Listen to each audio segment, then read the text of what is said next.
초강대국이라는 말의 뜻을 들여다보면 군사적, 경제적인 힘과 전반적인 영향력이 다른 국가들에 비해 월등히 강한 나라라고 되어 있습니다. 그럼 전 세계 200여 개 국가 중 초강대국은 어디인가 라는 질문이 주어진다면 아마 대다수의 사람들이 공통적으로 꼽는 한 국가가 있을 텐데요. 바로 미국입니다. 미국이라고 하면 당장 떠오르는 이미지만 해도 나열하자면 끝이 없을 정도로 많고 군사력, 경제력, 문화적인 영향력까지 미국이 전 세계에 미치는 영향력은 어마어마하기 때문이죠. 그런데 이 미국이란 나라는 생각보다 오래된 나라는 아닙니다. 불과 250여 년밖에 되지 않은 나라이죠. 그렇다면 미국은 어떻게 이 짧은 기간 안에 초강대국으로 떠오를 수 있었을까요? 그 궁금증을 해결하기 위해서는 먼저 미국이란 나라의 출발점에 대해 알 필요가 있습니다. 그래야 미국의 정치, 경제, 사회 구조를 이해할 수 있고 지금의 미국을 이해하는 데 도움이 되기 때문입니다. 그렇다면 미국은 어떤 과정을 통해 지금의 북미 대륙에 자리 잡아 미 합중국이라는 연방국가로 탄생했는지 미국의 영국의 식민지 중 하나였던 시절부터 알아보도록 하겠습니다. 흔히 아메리카 대륙을 발견한 사람이라고 하면 콜럼버스를 떠올립니다. 그러나 당연하게도 콜럼버스가 태어나기 훨씬 이전부터 그곳엔 사람들이 살고 있었기 때문에 사실 콜럼버스가 처음 아메리카 대륙을 발견했다라는 말은 틀린 말입니다. 어떻게 아메리카 대륙에 사람이 살기 시작했는지에 관해서는 여러 학설이 존재하지만 일반적으로는 1만 5천 년에서 2만 년 전 시베리아 북동부에 살던 이들이 육지로 연결된 베링 해협을 건너 알래스카로 이동했고 그렇게 아메리카 대륙으로 사람들이 퍼져나가기 시작했다고 보고 있습니다. 6세기에서 12세기 무렵 북미에는 약 100만 명, 중남미에는 약 150만 명이 살았다고 추정하고 있죠. 그리고 약 10세기 말에서 11세기 초에는 흔히 바이킹이라고 불리는 노르만족이 아메리카 대륙에 도착해 정착을 시도했으나 곧 고향으로 돌아갔다고 알려져 있습니다. 엄밀히 말하자면 이들이 아메리카 대륙에 발을 디딘 최초의 유럽인이라고도 볼 수 있는 것이죠. 그러나 이들의 이야기가 우리에게 익숙하지 않은 이유는 바이킹이 아메리카 대륙을 발견했다고 보기에는 그들의 항해가 자신들의 혹은 더 나아가 전 세계인들의 세계관 자체를 바꾸지는 못했기 때문입니다.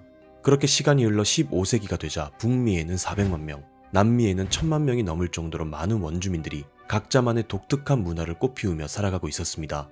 그리고 비슷한 시기 유럽에서는 신항로 개척이 활발하게 이루어지고 있었습니다. 1492년 스페인의 후원을 받은 크리스토퍼 콜럼버스가 동방의 지역을 지칭하는 인디아로 연결되는 항로를 발견하기 위해 서쪽으로 항해했고 곧 카리브해의 산살바도르 섬, 쿠바 섬, 에스파뇰라 섬에 도착했습니다. 콜럼버스는 죽을 때까지 그곳을 인디아라고 생각했고 그래서 지금까지도 카리브해의 섬들을 서인도 제도라고 부르게 되었으며 인디아와는 전혀 상관없는 아메리카 원주민들을 향해 인디언 혹은 인디오라고 부르게 된 것이죠.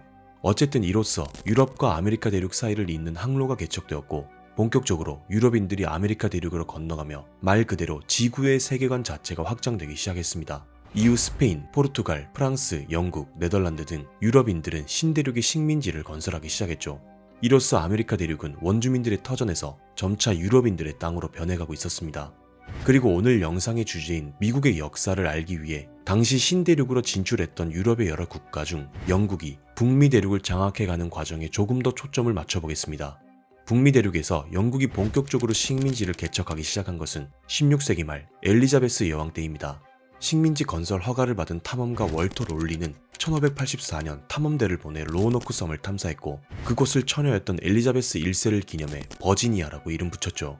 롤리는 1585년과 1587년 로어노크로 이민자들을 보내 식민지 건설을 시도했습니다. 하지만 롤리의 로어노크 식민지 개척은 결국 실패로 끝났는데 그 이유는 얼마 지나지 않아 이민자들 모두가 실종되었기 때문입니다. 실종된 정착민들을 찾기 위해 별도의 수색대를 보내기도 했으나 아무도 그들을 발견하지 못했고 그렇게 초기 로어노크 정착민들의 행적은 영원히 수수께끼로 남게 되었죠. 그리고 1606년 국왕 제임스 1세로부터 식민지 건설의 허가를 받은 버지니아 회사는 105명의 이민자를 모집해 옛 로어노크 개척지를 찾아 나섰고 1607년 체서피크만으로 들어가 국왕의 이름을 딴 마을 제임스타운을 건설했습니다. 그러나 제임스타운의 초기 정착민들 역시 혹독한 세월을 거쳐야 했고 버지니아 회사는 로어노크의 비극을 되풀이하지 않기 위해 제임스타운에 많은 노력을 쏟아부었습니다. 먹고 살 수 있는 땅을 만들기 위해 여러 작물을 재배하려는 시도가 이어졌고 이후 담배 생산이 활성화되어 1616년에는 수출을 할 수 있을 정도로 성장했죠. 이러한 과정을 거치면서 버지니아는 북미 대륙에서 영국의 첫 번째 식민지로 탄생하고 있었습니다.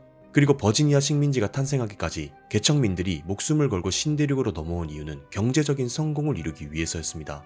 그리고 1620년 북쪽의 매사추세츠 플리머스에 정착한 영국인들 사이엔 그 전의 이민자들과는 다른 목적인 종교적인 이유로 넘어온 사람들이 있었고 그들이 바로 그 유명한 청교도입니다. 조금 더 앞선 1534년 영국의 국왕 헨리 8세는 로마 가톨릭으로부터 결별을 선언하며 잉글랜드 교회의 독립을 선언했습니다. 이로써 왕인 헨리 8세가 잉글랜드 교회의 수장이 되었고 이것이 지금 우리가 알고 있는 성공회의 시작입니다. 그러나 때는 종교개혁의 시기, 개신교 신자들이 보기에 잉글랜드 교회는 정치적 목적에서 만들어진 것일 뿐 여전히 로마 가톨릭과 다를 바 없었습니다. 특히 칼뱅주의자들은 종교적인 의식과 교회 조직을 더욱 간소화하고 성경 중심의 순수한 신앙을 외치며 엄격한 신앙생활을 주장했는데 이들이 바로 청교도입니다. 이들은 교회의 부패를 경계하고 규율을 강조하며 잉글랜드 교회에 적극적인 개혁을 요구했죠. 그리고 1603년 즉위한 제임스 1세는 잉글랜드 교회의 권위를 내세우며 청교도들을 본격적으로 탄압하기 시작했습니다. 결국 이러한 탄압은 청교도들에게 신앙의 자유를 찾아 새로운 곳으로 떠나게 만들었죠. 많은 청교도들이 종교 탄압을 피해 네덜란드로 이주했고 이 중 일부는 유럽을 벗어나 새로운 땅으로 이주할 것을 결심했는데 그곳이 바로 신대륙, 아메리카 대륙이었습니다. 그리고 1620년 102명의 영국인들은 메이플라워를 타고 신대륙으로 이주했습니다. 그 중에는 약 35명의 필그림 파더스, 종교의 박해를 피해 떠나온 청교도 분리주의자들이 포함되어 있었습니다. 그렇게 북미 대륙에 도착한 그들은 매사추세츠 플리머스에 식민지를 세웠습니다. 이후 계속된 유럽에서의 종교 박해와 기근 등 여러 이유로 인해 새로운 기회를 찾고자 많은 영국인들 그리고 유럽인들이 북미 대륙으로 넘어오기 시작했죠. 결국 버지니아, 플리머스 식민지를 시작으로 뉴욕, 펜실베니아 그리고 조지아까지 총 13개의 영국 식민지가 형성되었습니다. 식민지 정착민들은 영국 본국으로부터 자치권을 부여받아 자치정부를 형성했고 각 지역의 특성에 맞게 어업, 농업, 무역 등을 발전시키며 점점 신대륙에 녹아들어가고 있었습니다. 그리고 그때까지만 해도 비록 몸은 대서양 건너에 있었지만 여전히 영국 왕의 백성임을 자처하며 스스로 영국인이라는 정체성을 잃지 않았고 비옥한 토지, 광대한 목초지, 풍부한 자원 등을 바탕으로 시간이 지나면서 어느 순간 이들은 오히려 영국 본국의 주민들보다도 더 풍요로운 생활을 누리고 있었고 아메리카에는 대륙의 주인임을 자처하는 유럽의 백인들과 원래 살고 있었던 원주민들 그리고 백인들이 부리던 흑인 노예들이 뒤섞여 살아가며 그 전에 존재하던 아메리카 대륙과는 전혀 다른 곳으로 변해가고 있었습니다. 아메리카 대륙에는 영국만 있는 것이 아니었습니다. 당시 스페인, 프랑스 등 여러 국가들이 이미 아메리카 대륙에 들어와 있었죠. 그리고 프랑스와 영국이 북미 대륙에서의 패권을 놓고 다투기 시작했습니다. 18세기에 들어서며 영국인들의 북미 대륙 정착민 수는 이미 100만 명을 넘어가고 있었고 그들은 동부에 치우친 대서양 연안에서 점점 서쪽으로 팽창을 시도하고 있었습니다.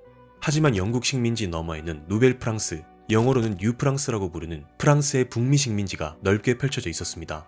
프랑스는 세인트 로렌스 강 유역부터 오데오, 미시시피 강 유역, 그리고 남쪽으로는 루이지애나까지 아우르는 광활한 땅을 보유하고 있었죠. 그러나 프랑스는 광대한 영토에 비해 실속은 없었는데 인구는 7만여 명에 불과했고 그마저도 대부분 프랑스 본국의 경제적, 군사적 원조에 의존하고 있었습니다. 영국 이주민들은 이러한 프랑스 영토에 포위되어 자신들이 서쪽으로 마음 놓고 팽창하지 못하고 있다고 생각했죠. 그렇게 양국은 영토를 두고 대륙 곳곳에서 잦은 충돌을 보이고 있었습니다. 특히 오하이오강 유역, 이곳이 양국 모두에게 매우 중요한 지역이었습니다. 프랑스는 이곳을 통해 캐나다와 루이지애나를 연결하고자 했고 영국 입장에서는 서쪽으로의 팽창을 위해 반드시 확보해야 할 지역이었죠. 이러한 양국 간의 긴장은 결국 전쟁을 불러왔고 이는 1756년에서 1763년까지 벌어진 국제전 7년 전쟁의 한 전역이 되었습니다. 그리고 7년 전쟁에서 프로이센 영국 연합군에 패배한 프랑스는 1763년 체결한 파리 조약을 통해 퀘벡 등 캐나다 영토와 미시시피강 동쪽의 루이지애나를 영국에 넘겨주었고 미시시피강 서쪽의 루이지애나를 스페인에 넘겨주며 북미 대륙에서 완전히 철수했습니다. 이로써 영국은 점점 북미 대륙에서의 주도권을 쥐기 시작했습니다. 그런데 당시 영국이 마주한 큰 문제가 있었습니다. 여기저기에서 전쟁을 치르느라 너무 많은 돈을 써버린 것이죠. 7년 전쟁을 치르며 영국의 부채는 6천만 파운드에서 1억 3,300만 파운드로 불어났습니다. 또한 영국 본국의 계산에 의하면 식민지인들의 연 납세액은 영국인들이 납부하는 것의 50분의 1이었습니다. 결국 부족한 재정을 확보하기 위해 세수를 늘리고 싶었던 영국은 주 타겟을 북미 식민지로 삼아 각종 세법을 제정하기 시작했는데 대표적으로 설탕법, 인지세법, 타운센드법, 차법 등이 있었습니다. 특히 인지세법의 도입은 식민지인들의 강력한 저항을 불러왔습니다. 인지세법은 신문, 책, 광고물, 달력 등 식민지에서 유통되는 모든 인쇄물에 공식적인 인지를 구입해 붙여야 한다는 법이었고 이는 식민지인들 모두에게 해당하는 세금이었기 때문이죠. 식민지인들은 영국산 제품 불매 운동에 들어갔고 식민지 전역에서 항의 시위와 폭동이 발생했습니다. 얼마나 저항이 심했으면 영국이 한 발 물러나며 인지세법을 철회하기까지 할 정도였죠. 그런데 영국은 인지세법을 폐지한 이후 또다시 타운젠드법이라는 세법을 제정하며 식민지인들을 자극했습니다. 법안을 주도한 찰스 타운젠드의 이름을 딴 법이었는데 유리, 납, 종이, 페인트, 차 등 식민지로 수입되는 물품에 세금을 부과하는 법이었죠. 역시나 식민지인들은 강력한 저항을 이어갔고 그리고 이 시기 유행했던 슬로건이 대표 없는 것에 과세 없다라는 문장입니다. 영국 의회의 식민지 대표는 파견하지 못하게 하면서 왜 영국 의회 마음대로 식민지에 세금을 부과하냐는 것이었죠. 이처럼 영국이 북미의 식민지를 개척한 지 150여 년이 지나가며 이민 1세대의 후손들은 점차 자신들이 영국인이라기보다는 아메리카인이라는 독립적인 정체성을 형성해 가고 있었고 아메리카 대륙의 주인은 영국이 아니라 이곳을 개척한 자신들이라는 인식이 점점 강해지고 있었습니다. 즉 시간이 흐르며 대륙의 주인을 자처하는 세력은 계속해서 바뀌어가고 있었던 것이죠. 심지어는 유혈 사태까지 일어나기 시작했습니다. 1770년 3월 보스턴 시민들이 주둔 중이었던 영국군을 향해 눈덩이를 던지면서 난투극이 발생했습니다. 그런데 화가 난 영국군 일부가 명령 없이 시민들을 향해 발포했고 그로 인해 식민지 주민 5명이 사망해버린 사건이었죠. 보스턴 지역사회에서 선전선동의 재능이 있었던 사람들은 이것을 계기로 더욱더 반영 감정에 불을 붙이고 있었습니다. 당시 보스턴 인구 1만 6천여 명 중 최소 1만 명 이상이 사망자들을 위한 장례식 행렬에 동참했으며 연단에는 항상 반영 감정을 주도하는 인물들의 연설이 이어졌죠. 그중 대표적인 인물이 미국 건국의 아버지이자 훗날 매사추세츠 주지사가 되는 세뮤얼 애덤스였습니다. 그렇게 보스턴 학살이라고 부르는 이 사건으로 인해 보스턴은 영국의 식민지 지배에 대한 반대 운동을 상징하는 도시로 떠올랐고 시민들의 반영 감정은 극에 달하고 있었습니다. 그리고 1773년 영국 의회가 제정한 차법은 폭발 직전에 식민지인들을 향해 불씨를 던지고 말았습니다. 당시 영국의 동인도회사는 적자에 시달리고 있는 것과 동시에 영국 정부에도 막대한 부채를 지고 있었습니다. 그래서 내세운 차법의 목적은 동인도회사를 구제하면서 영국 정부의 재정을 확보하는 것이었는데 그 내용은 동인도회사가 직접 북미 대륙에 차를 판매할 수 있도록 허용한다는 것이었죠. 당시 식민지 밀수업자들은 중국에서 생산한 차를 네덜란드를 통해 들여와 판매하고 있었습니다. 그런데 동인도회사가 관세 없이 직접 차를 싼 값에 판매하기 시작하자 밀수업자들이 큰 타격을 입기 시작했습니다. 당시 식민지에서는 무역 종사자 대부분이 밀수와 직간접적으로 연결되어 있었다고 해도 과언이 아니었고 역시나 미국 건국의 아버지이자 매사추세츠 주지사가 되는 존 행콕도 밀수업으로 돈을 벌고 있던 보스턴의 상인이었죠. 즉 영국의 간섭으로부터 벗어나고 싶었던 보스턴의 시민들, 그 중에서도 세뮤얼 애덤스, 존 행콕 등 대중을 동원할 수 있는 능력을 가진 이들의 주도 아래 영국산 차에 대한 불매운동, 차법 반대운동 등을 이어가며 길거리에서는 연일 영국 본국을 향한 시위가 벌어졌습니다. 그리고 1773년 12월 16일 차를 실은 동인도회사의 배들이 보스턴 부두에 도착하자 세뮤얼 애덤스가 이끄는 자유의 아들들과 그 추종자 100여 명은 인디언으로 변장한 후 항구에 정박 중이었던 동인도회사의 배 3척에 올라타 실려있던 340 이상자의 차를 바다에 던져버렸습니다. 이것이 바로 그 유명한 보스턴 차 사건입니다.